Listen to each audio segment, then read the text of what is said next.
Satpam. Satpam teh bahasa baheula, bahasa kuari mah disebutna security. Kadang-kadang bagus eta. Kukulawa kerja Jawa, abdi damal di mana teh pabrik. Sebagai naon abdi security pasti luhur jaga ini. Pasti luhur security mah wahara jasa. Ai horega dan pleh we. Eta ge bahasa asing teh ulah sok aneh teh lah. Lah sok aneh teh lah, sugan urang security teh bau pohara. Sarua jeung tukang sapu teh nu ngaranna? Hah?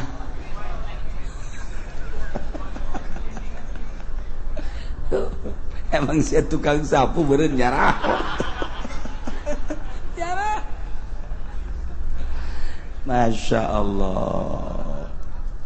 Ya, tah bahasa Arab keren tapi horeng pebuk dia kos gitu. Kita sok didongengkeun da. Aya opat satpam dek dibere hadiah ku bosna. Mangkani ngadiahna mobil Mercy. Satpam dibere Mercy, atuh geus sarua jeung raja koang-koang. Raja tuh satpam lah tuh motor lagi ngridit. Ima bakal dibere Mercy. Pipiben bau pohara. Nya geus ngomong we ka pamajikanna mudah-mudahan we ka pamajikanna kakak engke ditesna lulus sakiana. Iraka pesmen sakiana. Dites ngopatan. Jak bosna saha nu keur peuting ngimpi bakal dibere baby bear. Masyaallah. Saurang mana ngimpi naon? Oh, kula ngimpi ieu pabrik teh makin hebat, ieu pabrik teh makin maju. Cekeuna. Beneran kula mangimpi maksudna abah dibere hadiah. Berarti itu saya cicing. Saurang di mana ngimpi naon? Kula mah lain naon ngimpi pohara jasa. Ieu pabrik teh ternyata lain sambarangan. Loba nu ngajagaan ieu pabrik teh nyana maksudna mah.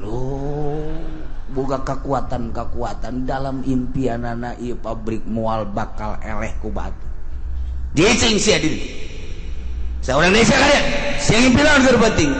Kula mangimpi jeung bos naik baby band. Goblok sia mah. Hayang beureun sia mah. Tah, terakhir ka opat. Mana ngimpi naon? Kula menteng ngimpi.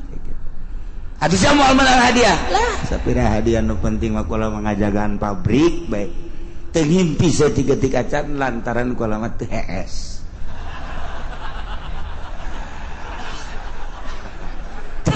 Cak bos datel nu tilu exit kabeh nu menang ieu nu teu hees.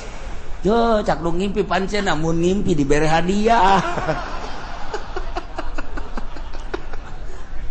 Atuh petugas sia teh jadi satpam kudu datang ka ngimpi sagala tuh. Berarti sia teu sesuai jeung aturan atuh. Blow on sia. Geus keluar sia ka ditu. Yang menang hadiah ieu nu teu hees. Itu iki sarua eta keur carita dunia, keur carita Allah ge. Kiai teh satpam Allah, ustad teh satpam Allah, wali teh eta teh satpam Allah, tentara Allah, santri teh satpam Allah, ngajagaan agama. Sia keur penting hees tante ngimpin teu.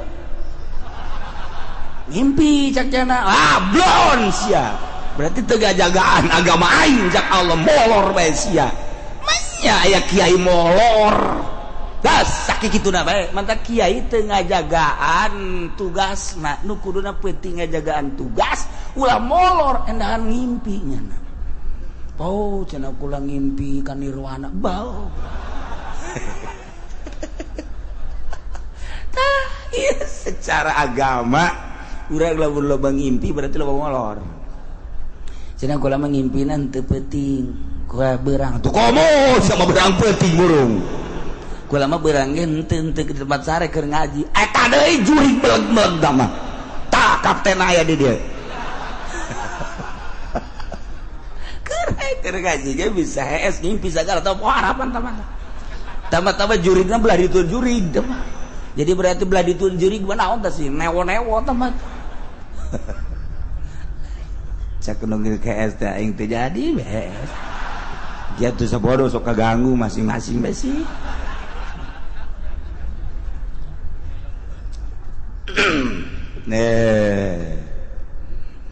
Kudu dijaga dengan cara diraksa dijaga. Ya sholati mauli dijaga tempatna. Lamun imah aya barangan dijaga. Barang anu berharga dijaga. Pasar lantaran boga loba barang-barang dijaga, aya penjagana, aya satpamna. Puguh Dion 203 mah jatake lantaran di dinya loba peluru, loba senjata dijaga. Mendak aya polisi leungit pistol kaget. Pan dijaga di tempatna tapi leungit berarti kan nu malingna polisi deui. Moal datang ka lain polisi pasti polisi deui. Tentara leungit senjata nu malingna pasti tentara deui. Saha nu bisa asup atuh? Kakam manehanana mah jam moal aya sebab aya penjagaan. Tuh. Mantak santri leungit beas pasti babaturana. Moal hese newak sok kajer gua satu nu baekeun nyiuk beas babaturan moal aya. Moal aya babaturanana kajen kuku mah bantek cek kolot baheula mah piring pasentrok da jeung piring deui, piring tara pasentrok jeung kekeb. Jadi piring ngahiji jeung piring, gelas jeung gelas. Tuh, sarua. Urang ge kahirupan teh kitu bae ahli sorga. Ngahiji jeung ahli sorga. Urang ieu ahli sorga ieu. Ulah kami gede hate amat sih. Atuh mantak amin ge meureun geus boga perasaan. Mana tuh lamun lain urang ahli sorga deuk saha atuh? Manya nu mabok. Manya pemerintah mah jalan ka sorga. Maling aya di nyana, ngabohong aya di nyana, teu jujur aya di nyana. Manya nu kitu ka sorga. Protes urang lamun aya lurah di akhirat ka sorga protes. Komo presiden misalnya ka sorga, hei Gusti masa sih presiden kudu ka sorga? Ai kiai kudu ka neraka ke heula di mana ketuhananmu? Protes urang. Ya beneran ini lain lalaga, geus buku tah mah kafir munafik geus buku. Cek pemerintah so amat ii mah deuk so bae mah deuk so. Deuk so bae mah sebab sorga mah tempat jelema nu takwa. Tempat jelema nu bener sedengkeun nu pamarentah teu jujur masa ke sorga sih. Cenah kiai ge loba nu teu jujur. Atuh batur sia tah mah. Tuh batur sia kiai ge ka ditu. Gahiji ka ditu talian ku sia Allah. Ku partai Golkar, ku PDI, talian ku sia tah kiai kos kitu mah jemuruskeun abak jeung sia-siana. Ya kumaha. Atuh protes kiai nu bener pasti protes. Misalnya aya bupati dek di kasorgakeun, "Hei! Di mana ieu letak kebenaranana di mana?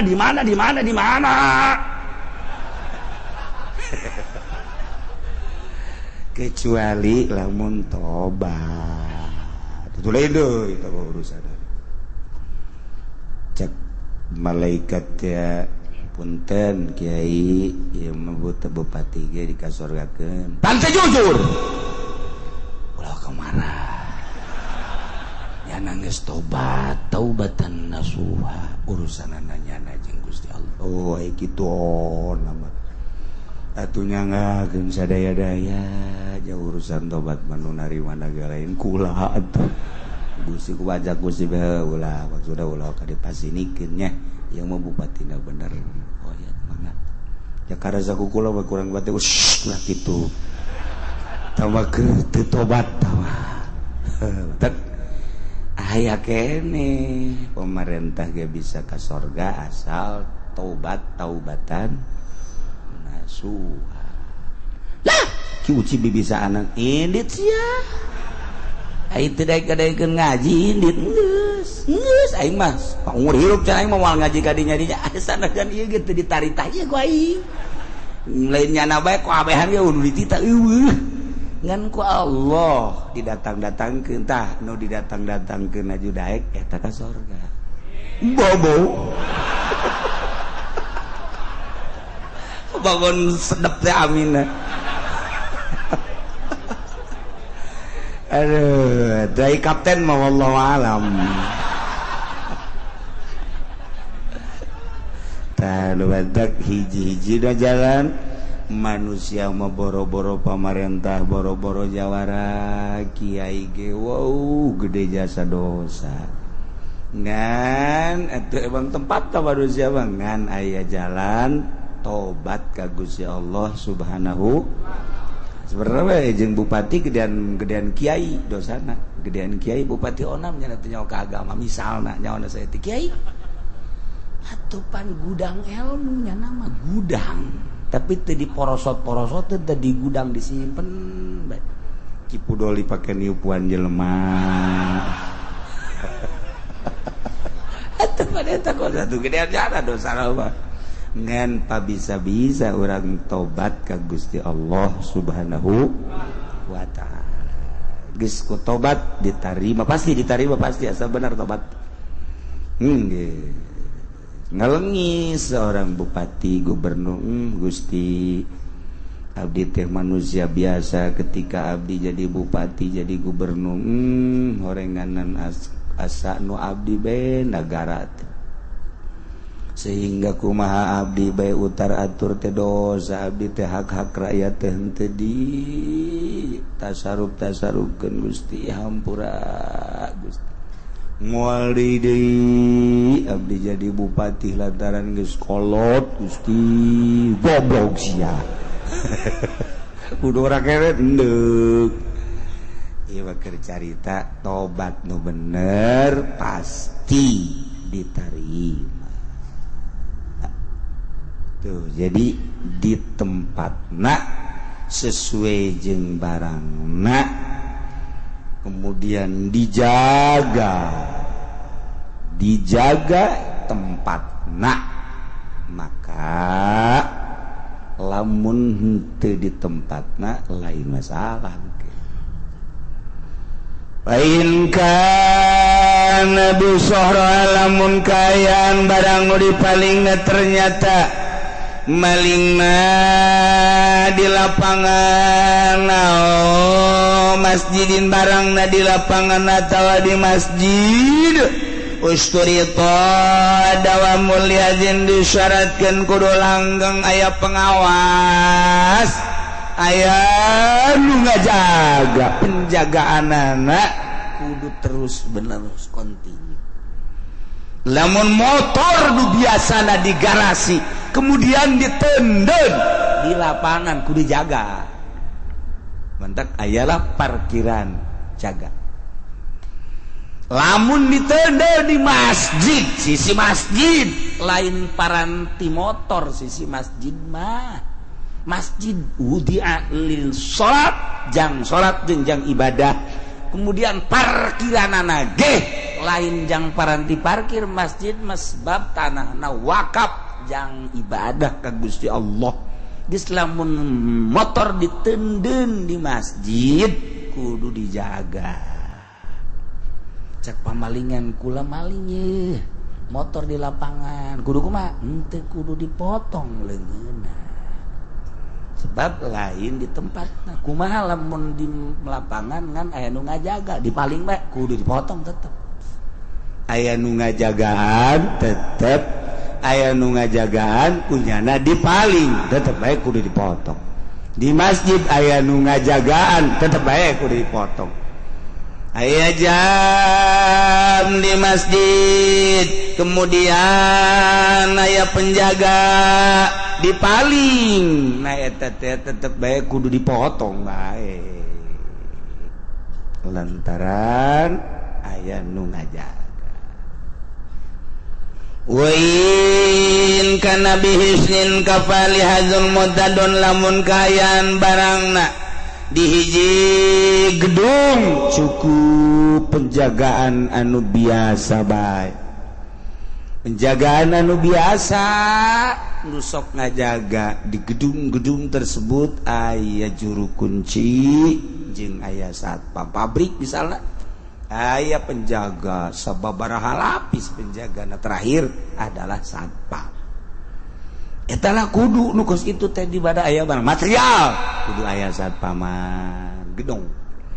di pabrik barang gudang aya penjagana disesuaikan jeung kitu barang-barang nusok di gudang batu bangsa pabrik termasuk material aya gudangna kayu-kayu aya gudangna gudang gede lamun anu barangna barang kitu farmasi sarua aya gudangna lamun geus datang ka kitu ka tempatna eta atuh aya sarua gedongna apotik eta teh kudu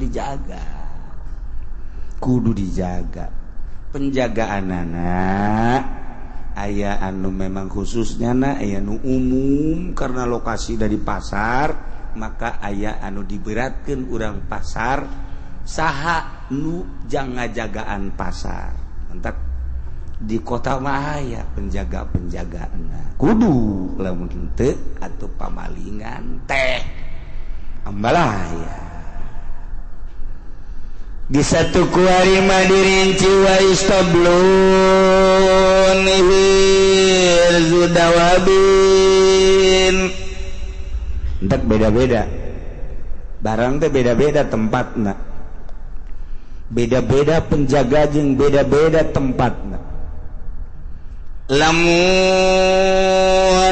sakumaha tadi barang kudu dijaga pasar gudang gedong apotik pokokna mah nu aya barang tang mah bangsa mutiara mah jelas di samping aya brankas oge aya penjaga-penjaga di samping eta deui kudu ngayakeun penjagaan khusus di pemerintah.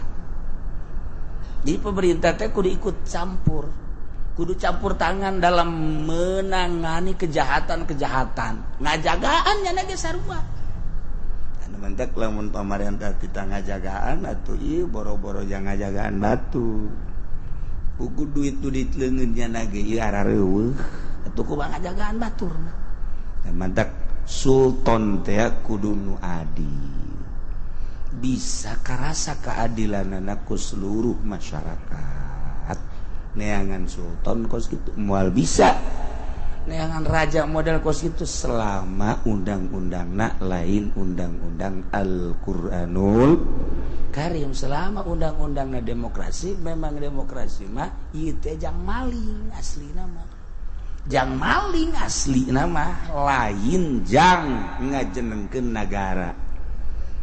Ngan kulantaran di urang mah ieu demokrasina terpimpin rapi, maka sepertina jujur jeung adil, seperti jujur jeung adil.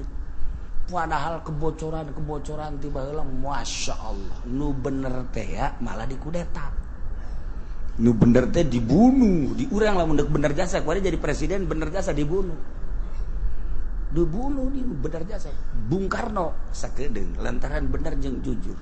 Pak Harto woi lantarannya nama atuh berjamaah alhamdulillah maling berjamaah kondisikan alhamdulillah mantak datang ke kuarida nu hayang maca hadiah ila hadrati Presiden Soeharto wallahu alam wallah ka Bung Karno mah jelema zarah ka Gus Dur jelema zarah tapi ka Pak Harto sakieu pembangunan hebat jarang nu hayang zarah wallahu alam ka rahasia Allah.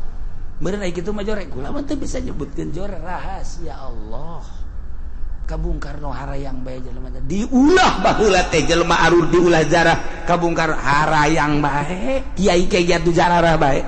Di kumaha atuh hese tama kos kitu mah urusan rohani. Gus Dur atuh harayang bae jelema deui. Tuh kabelah dieuna ieu kabelah dieuna dibere teu hayang dibarere duit jelema supaya hadiah. Selagi ayah duitna doang kiriman minyak dikiriman naon deui pun segala macam-macam kan harita hadiah eta dikiriman mah poho tah eta kos kitu rahasia Allah tah mah kos kitu hese. Stablul hirzudawabin kandang eta paranti ngajagaan hewan geus namun kebo aya kandangna dipaling di kandangna wajib potong. Sapi aya kandangna ketika dipaling di kandangna wajib dipotong leungeunna. Da sapi mah kajeun kumaha ge moal aya be diasupkeun ka jero imah moal aya. Moal aya sapi diasupkeun ka jero imah moal. Kebo kajeun kumaha ge diasupkeun ka jero imah. Ieu kamar urang ieu kebo moal aya. Moal dia boga kandang khusus. Ge Bunawas. Cika Bunawas cek aya masyarakat toko bebeja ka Bunawas mama kula ieu dibere penyakit pusing rarupek bae di imah teh rupek sabaraha emang imahna sabaraha ka sabaraha lah aya be meureun mana 4 kali mama pasti rupek ceknya nanti aya 4 kali mah makan leutik kamar hiji papiliun rupek biasa di imah kumaha carana ieu mun hayang ulah rupek bawa bari kuarima boga duit mah beuli embe bae bangsa 5 teundeun di jero jak deuneur jero ji atuh leuwih rupak ulah loba omong teundeun ge di jero nurut nyana meuli embe teundeun di jero ngising di dinya kieu di dinya kabari rupak kuari leuwih rupak bebeja deui kumaha ye dia mama jaya kuari geus meuli embe gua beki rupak bae meuli himar 5 mah aju teudeuh di jero cek cara eta poara beuli dibeli di pas sedak di jero imah ngising dirinya kieu di dinya mun bisa mah segala bebek segala versi teudeuh di dinya geus menang meureunanan bangsa saminggu mah geus teu kuat jasa jana saminggu geus teu kuat bebe jadi ka Bunawas. Aduh mama kuari mah boro kabari mah bisa HS kuari mah teu bisa lantaran bebek ka jero kamar jadi di jero kamar kieu ngising di dinya segala versi kula geus kabari rupa kuari rupa geus hayang jembar kuari piceunan jual gerege embe jual himar jual bebek versi jual coba ge coba dijual kabeh bersiap kuari kumaha tah bisa kuari mah alhamdulillah ceknya na asana lalega hate tuh bener kan ceknya na teh cek Bunawas teh tinggal nu boga imah ieu sinyana teh aing nu puyeng jembat cek Bunawas kamari mah pas sedak-sedak gitu teu bisa es bararau kuari bente alhamdulillah tajieun ka jembaran mah kitu secara zahir mah kosu salah padahal lamun ku urang dikaji secara maknana masya Allah korenganan rupak jeung jembar teh lain tergantung imah maksudna imahna mah eta-eta kene lain tergantung ku kumaha hate urang jembar teh urang kumaha hate senang kumaha hate aya jelema boga nangan sakadar sapeda doang bari sapeda ge geus reman-reman acan tapi jana teu boga pikiran naon nyana jeung pamajikanna bisa seuseurean masyaallah percis Romi dan Yuli haju ngaguling deui lantaran nanjak aju turun eueuh reman ngaguling ka sawah bobolokot seuseurean keneh bae tapi jelema nu naik BBB naik Lexus di jero mobil teh asena paktis jasa tetep bae kesangan sebab lawan beban di jero hate lain tergantung mobil lain tergantung tanah dan lain sebagainya hate geus deket-deketkeun diri urang ka Allah teu kudu di gunung dekat-dekatkeun diri urang ka Allah teu kudu di mana di kota bisa di gunung di leuweung bisa bae kumaha hate urang jelema teh ulah jadi hahalang situasi jeung kondisi ulah jadi hahalang Allah na aya jeung Allah na di mana bae Allah mah aya atuh urang keur loba jelema eta Allah na keur sepi eta Allah na atuh geus kumaha ge ulah jadi hahalang coba ge ngomong mah bisa ngomong mah babari coba ngalaksanakeunana masya Allah tailah urang belajar ngabersihan naon halang-halang nu aya di jero hate sebab moal kebal hirup di dunia urang sedih jelema babarengan jeung nu dipake ka resepna almarhum amanah haba kurang resep RLoji kurang dipakai kurang resep ke RLoji bareng jeung kurang resep ke mobil dibeli kurang sesuai jeung kahayang kurang jaboga duit ditumpakan kurang mobil kurang resep ke awewe kawin kurang boga duitna 2-3 salah resep diajak kurang kabeh almaru ma'aman ahaba keur carita dunia eta teh bareng jeung urang imah dinikmati ku urang paeh jam ngan datang ka kuburan mobil ngan datang ka luhur kuburan pamajikan nganter datang ka kuburan komo imah mah teu ka kuburan urang asup ka jero urang doang sup cak jer RLoji dadah cak sepatu dadah cak mobil motor dadah kurang asup ka jero baralik deui masyaallah bayangkeun